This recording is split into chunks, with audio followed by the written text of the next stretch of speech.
தமிழக வெற்றி கழகத்தினுடைய தலைவரும் தமிழக முதலமைச்சருமான விஜய் அவர்கள் குதிரை பேரத்தில் ஈடுபட்டு திமுகவில் இருக்கக்கூடிய அதிமுகவில் இருக்கக்கூடிய எம்எல்ஏக்களை பேரம் பேசி விலைக்கு வாங்கி வருகிறார் என்று திமுகவும் அதிமுகவும் ஒன்றாக இணைந்து ஆளுநர் கிட்ட புகார் அளித்திருப்பது மிகப்பெரிய அளவில் அரசியல் வட்டாரத்தில் பரபரப்பை ஏற்படுத்தியிருக்கு. விஜய் அவர்கள் முதல் நாள் பதவி ஏற்றதிலிருந்து இப்போ வரைக்கும் தொடர்ந்து குதிரை பேரம் விஜய் அவர்கள் நடத்தி வருகிறார் என்கிற குற்றச்சாட்டை நிறைய தலைவர்கள் முன் வச்சுட்டு வராங்க. அதுல டிடிவி தினகரன் அவர்களுடைய பங்கு அப்படிங்கிறது ரொம்ப பெருசு. அவர் மன்னார்குடி தொகுதி எம்எல்ஏ காமராஜ் அவர்களை விலை பேசி தமிழக வெற்றி கழகம் வாங்கி இருக்கிறது அப்படிங்கிற குற்றச்சாட்டை ஆளுநர்கிட்ட முன் வச்சாரு. அதுக்கப்புறம் விஜய் அவர்கள் VCK, communist, CPI, CPM, Indian Muslim League இந்த கட்சி தலைவர்களுக்கெல்லாம் கடிதம் கொடுத்து அவங்களுடைய ஆதரவை கேட்டிருந்தாரு. அவங்களும் வெளியில இருந்து ஆதரவு கொடுக்குறோம்னு சொன்னாங்க. ஆதரவு கொடுத்ததுக்கு அப்புறம் அவங்களுக்கு அமைச்சரவையிலையும் பங்கு கொடுத்தாரு. வருகிற இடைத்தேர்தலை இந்த கட்சிகளோட கூட்டணியில அதாவது திமுகவோட இதுக்கு முன்னாடி கூட்டணியில் இருந்த கட்சிகளோட சேர்ந்து தான் விஜய் அவர்களுடைய தமிழக வெற்றி கழகம் வரவிருக்கக்கூடிய இடைத்தேர்தலை சந்திக்க போகுது என்கிற தகவல்களும் வெளியாகி கொண்டிருக்கிறது. இந்த நிலையில தான் விஜய் அவர்களுக்கு எதிராக இந்த குதிரை பேர புகார் அப்படிங்கிறது எழுந்திருக்கு. ஏன்னா அதிமுக ஒருத்தர்ல 2 பேர் இல்லைங்க, கிட்டத்தட்ட 5க்கும் மேற்பட்ட நபர்கள் ராஜினாமா பண்ணிட்டு தமிழக வெற்றி கழகத்தில் போய் சேர்ந்துட்டாங்க. கடைசியா தான் சேர்ந்தாரு விநாயக் அப்படிங்கிற மாதிரி விஜய் பாஸ்கர் அவர்களும் தாவேகால போய் இணைஞ்சிட்டாரு. தமிழக வெற்றி கழகத்தினுடைய அலுவலகம் இருக்குல்ல பனையூர்ல, அங்க ஏதாவது நீங்க வாஷிங் மிஷின் வச்சிருக்கீங்களா, இல்ல ஊழலை வெளுக்கிறதுக்கு அப்படின்னு சைனால இருந்து ஜப்பான்ல இருந்து ஏதாவது மிஷின் வாங்கி வச்சிருக்கீங்களா? ஏன்னா தொடர்ந்து அண்ணா திராவிட முன்னேற்ற கழகத்தை ஊழல் சக்தி அப்படின்னு சொல்லி விஜய் அவர்கள் விமர்சிச்சுட்டே இருந்தார். திமுகவை ஒரு பக்கம் தீய சக்தின்னு சொன்னாலும் அதிமுகவை ஊழல் சக்தி அப்படின்னு சொன்ன விஜய் அவர்கள் அதிமுகவில் இருக்கக்கூடிய எம்எல்ஏக்கள் ராஜினாமா பண்ணிட்டு வரும்போது இதுக்காக தன்னுடைய கட்சியில சேர்த்துக்கிறாருங்கிற கேள்வியை பலரும் எழுப்பி வராங்க. தாவேகாவில் இருக்கக்கூடிய நபர்கள் எல்லாம் அவங்களா விருப்பப்பட்டு வராங்க. ஒரு எம்எல்ஏவா மக்களால தேர்வாகி வர்றது அப்படிங்கிறது அவ்வளோ சாதாரண விஷயமா? தமிழக வெற்றி கழகத்தினுடைய அலையையும் மீறி அதிமுக கிட்டத்தட்ட 47 எம்எல்ஏக்கள் ஜெயிச்சிருக்காங்க. அந்த 47 எம்எல்ஏக்களும் ஜெயலலிதா அவர்களுக்காக, இதே எம்ஜிஆர் அவர்களுக்காக, எடப்பாடி பழனிசாமி அவர்களுக்காக, டிடிவி தினகரனுக்காக தான் அவங்க ஓட்டு அப்படிங்கிறத போட்டிருப்பாங்க. அவங்க ஓட்டை வாங்கி ஜெயிச்சுட்டு இன்னைக்கு அதிமுகவுடைய முதுகுல குத்திட்டு இன்னைக்கு தாவேகா பக்கம் இந்த எம்எல்ஏக்கள் தாவுறாங்க அப்படின்னா அவங்களுக்கு நடுவில் நடந்திருக்கக்கூடிய அண்டர் கிரவுண்ட் டீலிங் என்ன? உனக்கு நான் தாவேகால மினிஸ்ட்ரி கொடுக்குறேன், தாவேகால நீ எம்எல்ஏவா இருக்கன்னா நீ ஆளுங்கட்சி எம்எல்ஏ, அதே நீ அதிமுக எம்எல்ஏவா இருந்த அப்படின்னா நீ எதிர்கட்சி எம்எல்ஏ கூட கிடையாது. நாளைக்கு நான் உனக்கு இதை பண்றேன் அதை பண்றேன், அதுக்கு பேரு தான் குதிரை பேரம். ஆசை வார்த்தையை காட்டுவது, இங்கே வந்தால் அடுத்த 5 ஆண்டுகளுக்கு நீங்கள் சொகுசா வாழலாம் என்று ஒருத்தரை தூண்டிவிட்டு ராஜினாமா பண்ண விட்டு தங்களுடைய தமிழக வெற்றி கழகத்தில் விஜய் அவர்கள் சேர்த்துக்கிறாருங்கிற குற்றச்சாட்டை எல்லா கட்சி தலைவர்களும் முன்வைக்க ஆரம்பிச்சிருக்காங்க. இன்னைக்கு ஒரு படி மேல போய் குதிரை பேரத்தின் அடிப்படையில் தான் விஜய் அவர்கள் எங்களுடைய கட்சி எம்எல்ஏக்களை பேரம் பேசி வருகிறார் என்கிற குற்றச்சாட்டையும் வைக்கிறாங்க. விஜயும் சும்மா இல்ல. இன்னொரு பக்கம் விஜய் அவர்களுடைய ஆட்சியை கவிழ்ப்பதற்கு தமிழக வெற்றி கழகத்தினுடைய எம்எல்ஏக்கள் 15 பேர்கிட்ட திமுக பேச்சுவார்த்தை நடத்திட்டு இருந்துச்சு. திமுகவும் அதிமுகவும் சேர்ந்து தாவேகாவுடைய ஆட்சியை கவிழ்க்கிறதுக்கு முயற்சி செய்து அப்படின்னு இதுவரைக்கும் ஒரு 5 நபர்களை கைது செய்திருக்காங்க.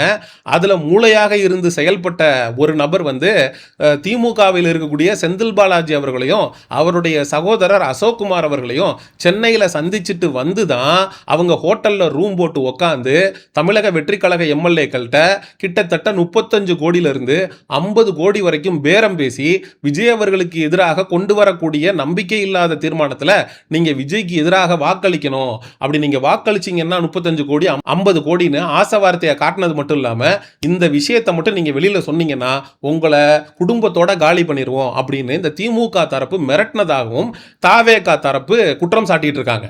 இந்த நிலையில தான் திமுகவுடைய எம்எல்ஏ செந்தில் பாலாஜி அவர்களும் அவருடைய சகோதரர் அசோக்குமார் அவர்களும் தலைமறைவாயிருக்காங்க. காவல்துறை லுக் அவுட் நோட்டீஸ் கொடுத்திருக்கு, சம்மனும் கொடுக்கப்பட்டிருக்கு. செந்தில் பாலாஜி அவர்கள் எங்க இருக்காரு அப்படின்னு காவல்துறை அலசி ஆராய ஆரம்பிச்சிட்டாங்க. ஏன்னா செந்தில் பாலாஜி அவர்கள் இதை செஞ்சாரு செய்யல அப்படிங்கிறதுக்கு நம்ம கிட்ட ஆதாரம் இல்லை. ஆனா கைது செய்யப்பட்ட அந்த 5 நபர்களும் செந்தில் பாலாஜி அவர்களுடைய பேரைத்தான் சொல்றாங்க. செந்தில் பாலாஜி தான் இதற்கு மூளையாக இருந்து செயல்பட்டு தமிழக வெற்றி கழகத்தின் தன்னுடைய அரசை கலைப்பதற்கு ஒரு முக்கியமாக இருந்து செயல்பட்ட நபர், முக்கிய குற்றவாளி அவர் தான் அப்படின்னு தமிழக வெற்றி கழகம் செந்தில் பாலாஜியை எப்படியாவது கைது பண்ணணும் அப்படின்னு துடிக்குது. இதே போல தான் அனிதா ராதாகிருஷ்ணனை வந்து கைது செய்து அவரை வந்து நாங்கள் ரிமாண்ட் எல்லாம் பண்ண முடியாதுன்னு நீதியரசர் அவர்கள் அவருடைய சொந்த ஜாமீன்லேயே வெளியிட்டுட்டார். ஏன்னா பேசுறதுக்கெல்லாம் நாங்கள் வந்து அரெஸ்ட் பண்ணி உள்ள வைக்க முடியாதுங்க அப்படின்னு. ஏன்னா விஜய் அவர்களும் ஒரு பக்கம் அடக்குமுறையை ஏவிக்கிட்டே இருக்காரு. திமுகவில் இருக்கக்கூடிய அமைச்சர்கள் ஏவா வேலு, இந்த செந்தில் பாலாஜி, அனிதா ராதாகிருஷ்ணன் என்று முன்னாள் அமைச்சர்கள் எல்லாரையுமே விஜய் அவர்கள் டார்கெட் பண்ணி அவங்களுக்கு வந்து அழுத்தம் அப்படிங்கிறத ஒரு பக்கம் கொடுத்துட்டு இருக்காரு. இன்னொரு பக்கம் திமுகவும் அதிமுகவும் சேர்ந்து விஜய் அவர்களை இதுக்கு மேல நம்ம தொடர விட்டோம் அப்படின்னா நம்ம 2 பேருக்குமே அவர் ஆப்படிச்சுட்டு போயிடுவாரு. அதனால உடனடியாக ஆளுநர் கிட்ட விஜய் அவர்கள் குதிரை பேரத்தின் அடிப்படையில தான் எம்எல்ஏக்களை விலக்கி வாங்கிட்டு வராரு அப்படிங்கிற குற்றச்சாட்டை முன் வைப்போம் அப்படின்னு ஒரு முடிவு பண்ணி இவர்கள் இருவரும் இணைந்து ஆளுநர் கிட்ட புகார் அப்படிங்கிறத அளிச்சிருக்காங்க. இந்த நிலையில தான் ஸ்டாலின் அவர்கள் வந்து சுவிட்சர்லாந்துக்கு தன்னுடைய குடும்பத்தோட கிளம்பி போயிருக்கிறாரு.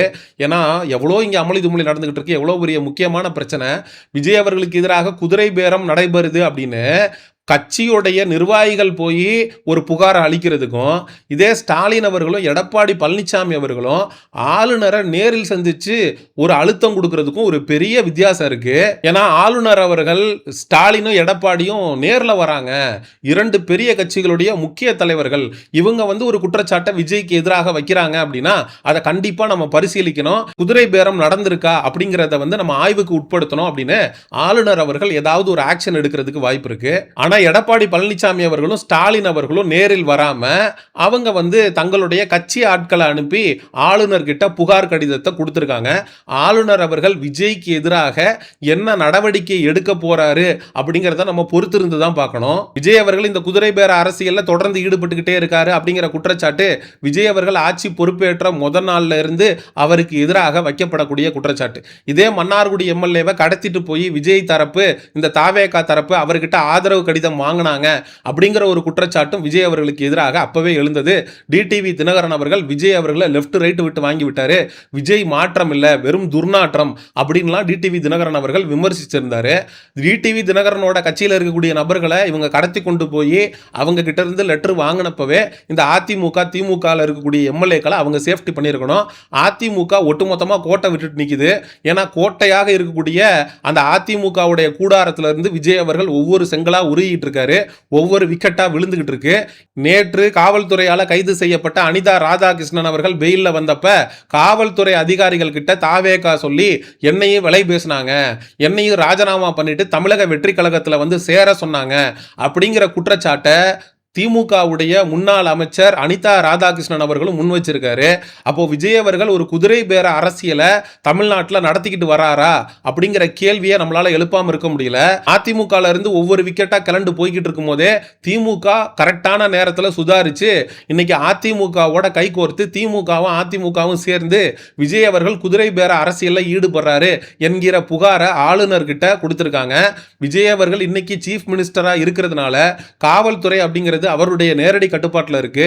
இந்த குதிரை பேர சம்பந்தப்பட்ட புகார் கொடுத்தா கூட விஜய் அவர்களுக்கு எதிராக எப்படிப்பட்ட ஒரு ஆக்ஷனை எடுப்பாங்க? ஏன்னா அவர் தான் இன்னைக்கு முதலமைச்சராக இருக்காரு. அப்படிங்கிறப்போ காவல்துறை விஜய்க்கு எதிராக செயல்பட முடியாத ஒரு சூழல் இருக்கு. அப்போ யார் உண்மையிலேயே விஜய் அவர்கள் குதிரை பேர அரசியலை பண்றாரா இல்லையா அப்படிங்கிற ஆய்வை பண்ண முடியும் அப்படின்னா ஆளுநர் அவர்கள் தான். ஆளுநர் அவர்கள்ட்ட புகார் அப்படிங்கிறது அளிக்கப்பட்டிருக்கு. அந்த புகாரின் அடிப்படையில் ஆளுநர் அவர்கள் விஜய்க்கு எதிராக என்ன மாதிரியான நடவடிக்கையை எடுக்க போகிறார் அப்படிங்கிறத பொறுத்திருந்ததான் பார்க்கணும். மக்களாகிய நீங்க தொடர்ந்து விஜய் அவர்கள் ஆட்சி பொறுப்பேற்ற நாள்ல இருந்து இன்னைக்கு வரைக்கும் விஜய் அவர்கள் வந்து குதிரை பேர அரசியல் பண்ணிட்டு இருக்காரு, எம்எல்ஏக்களை வந்து பேரம் பேசி விலை பேசி வாங்கிட்டு இருக்காரு என்கிற குற்றச்சாட்டு தொடர்ந்து எழுந்து கொண்டே இருக்கு. விஜய் அவர்கள் உண்மையிலேயே குதிரை பேரத்தில் ஈடுபட்டிருப்பாருன்னு மக்களாகிய நீங்க நினைக்கிறீங்களா? அப்படிங்கிற உங்களுடைய கருத்துக்களை மறக்காம கமெண்ட் செக்ஷன்ல சொல்லுங்க. சமூக நிகழ்வு அரசியல் சார்ந்த பதிவுகளுக்கு செயோனிசம் சேனலை சப்ஸ்கிரைப் பண்ணுங்க. அடுத்த ஒரு காணொளி பதிவில் சந்திப்போம். நன்றி, வணக்கம்.